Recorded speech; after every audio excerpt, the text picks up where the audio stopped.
So we're assembling a double pedestal oak table for the dining room, and this is the easiest way to move it, the most space efficient if you're really trying to pack out, make it as small as possible.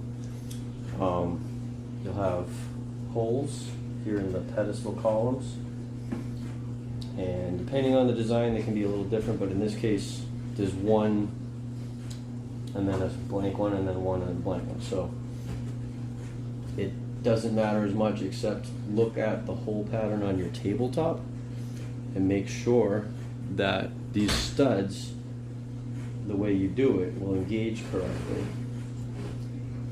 which really shouldn't matter because as you can see they make a triangle that points inward no matter what.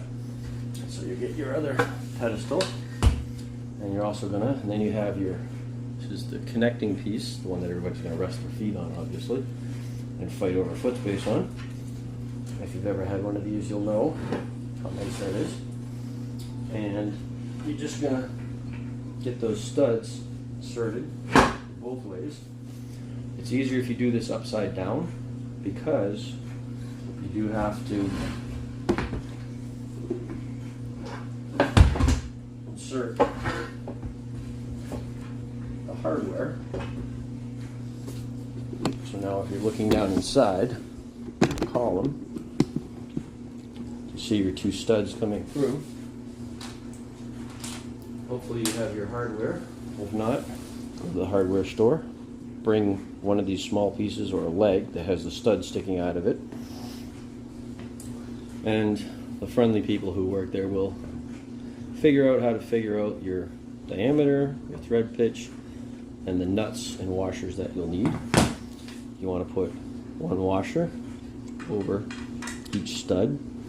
Do that because this is wood and it needs a little bit extra to push against to hold securely, because you are going to put a lot of weight on this. If you think about the weight of all your food, if you have a big spread and the table, you know, let's say you get it all the way out to 8 feet, and you've loaded this down with food and all your silverware and plates and drinks, and then you have people sitting there leaning on it, pulling themselves up off of it, whatever.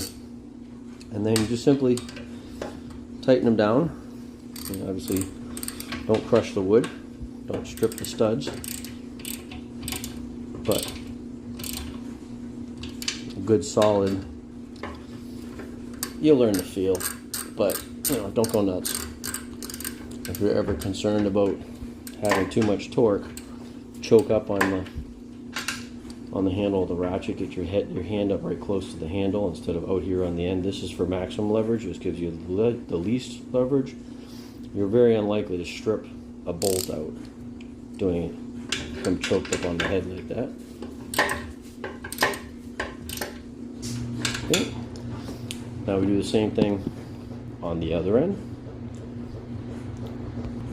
So once you got both ends tight, the next thing you're going to do, of course, is get your legs. And the reverse of this would be if you're moving and you want to take it apart and pack it into the maximum compressed possible space, and the legs are simply going to go in just like shown here.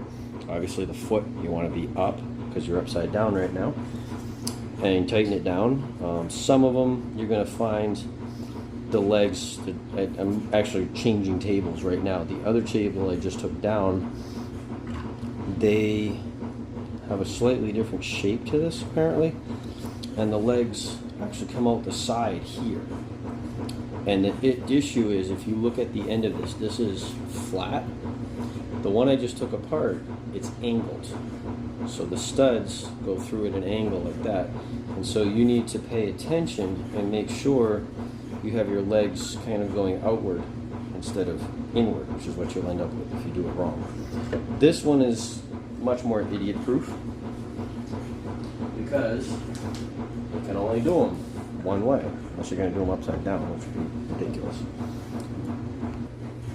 So once you've assembled all your legs together, you get this spidery looking thing, and then all you simply have to do is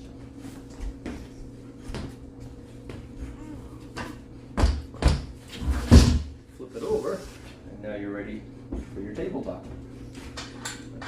Get your hardware off.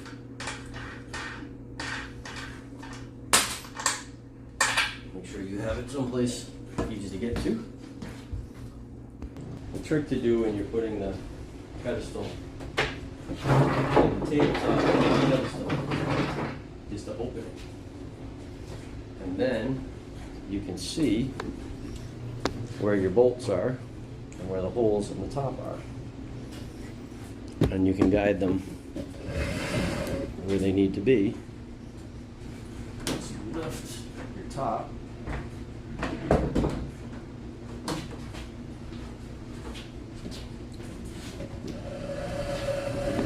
And then get that end started. So it's just a matter of moving this and boom, down we go. That's the trick with taking them off as well. Some people are trying to work here underneath the tabletop. Just open it up and you have perfect access, just like that. Then of course, taking your hardware down.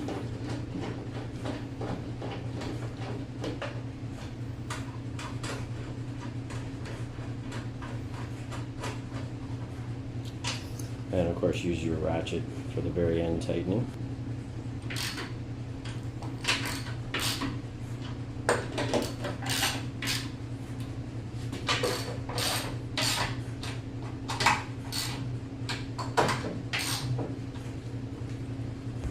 This table has one more feature, and that the leaves actually store inside the tabletop. You take this one, which has the fixed sides, there's no hinges, it's angle brackets. Set it down over the pedestal like that. Then you have your second leaf with these folding edge pieces. They fold down. You have a nice 5-foot table, which you can open up to 6.5 with 1 leaf and 8 feet with 2 leaves. And of course, pretty standard for all of these is you'll have on both sides one of these nice latches, which draws your table together nice and tight and keeps it from coming apart. But when you do want to separate it, you just simply fold that around, make sure this tab is clear, and it will slide apart without any problem.